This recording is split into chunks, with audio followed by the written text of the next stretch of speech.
दीदी भी एक दूसरे के बहुत अच्छे दोस्त थे, जिनको देख सब बहुत जलते थे, क्योंकि चाहे कुछ भी हो जाए वो कभी आपस में झगड़ा नहीं करते थे। अरे देखा क्या तूने, ये दोनों हमेशा साथ में रहती हैं, जैसे बहनें हो। हाँ दीदी, इनका तो बस हमेशा दिखावा चलता है। तभी वहाँ पर एक ट्रक आ जाता है जिसमें बहुत सारा सामान होता है।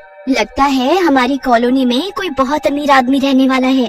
हाँ, तभी तो इतना सारा सामान भी आया है, लेकिन कोई अमीर आदमी नहीं, औरत आई है दीदी।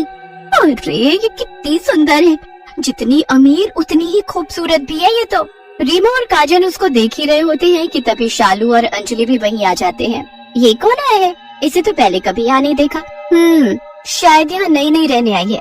वो सब छोड़ो, जरा उसका घर तो देखो, कितनी सुंदर और अमीर होगी ना ये। और एक हम है, छोटा घर, और बाकी सब भी काम चलाओ। सस्ती सी जिंदगी है हमारी तो। क्या अंजलि, तू बिल्कुल पागल है। दुख सबको होते हैं, क्या पता ये सब एक दिखावा हो और कुछ नहीं है। कम से कम दिखावे के लिए भी तो होनी चाहिए ना चीजें, मेरे पास तो वो भी नहीं। तू तो बस उसी में लग गई। चल हम घर जा रहे हैं, तुम लोग देखो उसको। अंजलि अभी भी उसको देखकर उदासी रहती है। चल हम भी चलते हैं, वरना हमारे पति आज भूखे ही सोएंगे। शालू और अंजलि घर तो चले जाते हैं, लेकिन अंजलि अभी भी उसी के बारे में सोच रही होती है। सुनते हो, हमारे मोहल्ले में एक औरत आई है, बेचारी आज ही आई है।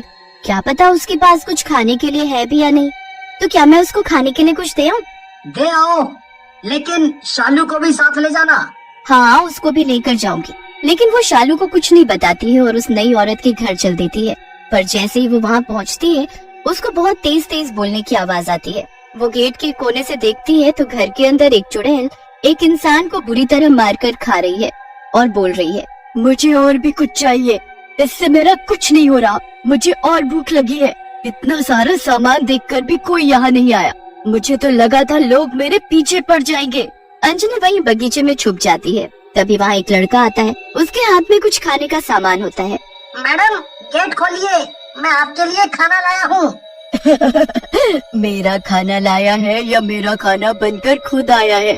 अंजलि उस लड़के को रोकने की कोशिश करती है, लेकिन वो अंदर चला जाता है और तभी उसे चीखने की आवाज आती है, जिसे सुनकर अंजलि बहुत डर जाती है और वहाँ से भाग जाती है और अपना गेट बंद कर लेती है। क्या हुआ तुम्हें, इतनी डरी हुई क्यों हो? कोई भूत देख लिया क्या?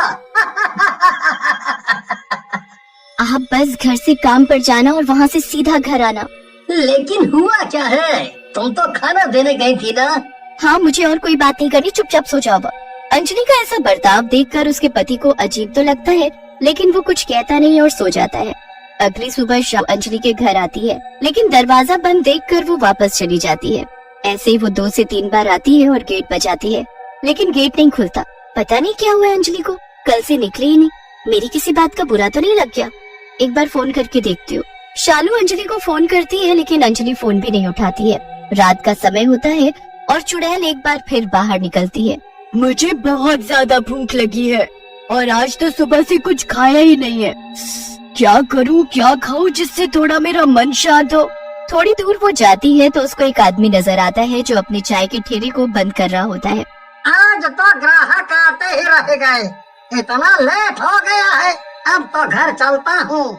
बीवी इंतजार कर रही होगी।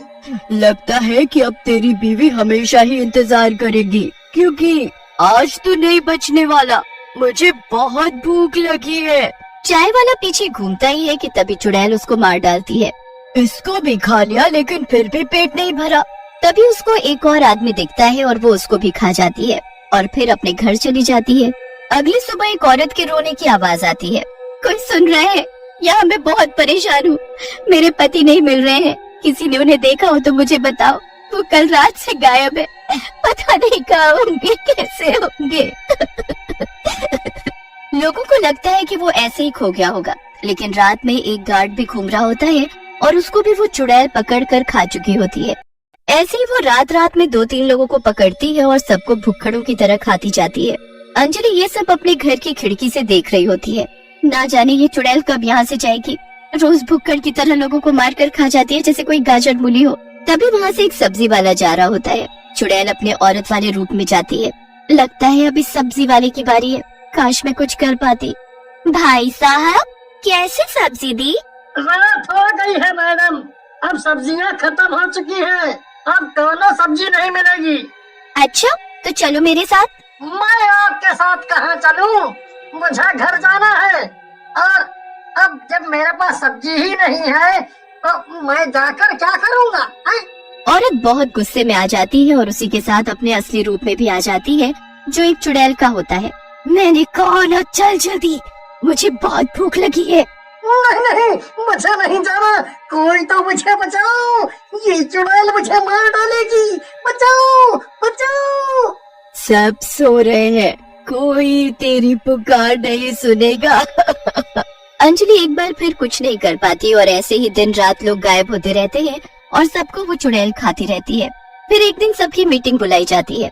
देखिए भाइयों बहनों, पता नहीं हमारे मोहल्ले में क्या हुआ है, जिसकी वजह से हमने अपने मोहल्ले की सिक्योरिटी बढ़ाने का सोचा है। हाँ जी। चुड़ैल भी लोगों के बीच में आम औरत बनकर बैठी होती है और हेड की इस बात पर वो धीरे धीरे हंसने लगती है, जिसे देख शालू को बहुत अजीब लगता है। मीटिंग खत्म होते ही शालू अंजलि के घर जाती है। नमस्ते भाई साहब, अंजलि है क्या? हाँ भाभी, अंजलि है। क्यों, क्या हुआ? आप ऐसे क्यों पूछ रही हैं? हाँ, वो बहुत दिनों से मेरे से मिली नहीं, पता नहीं कहाँ है, मुझे लगा कहीं बाहर न गई हो।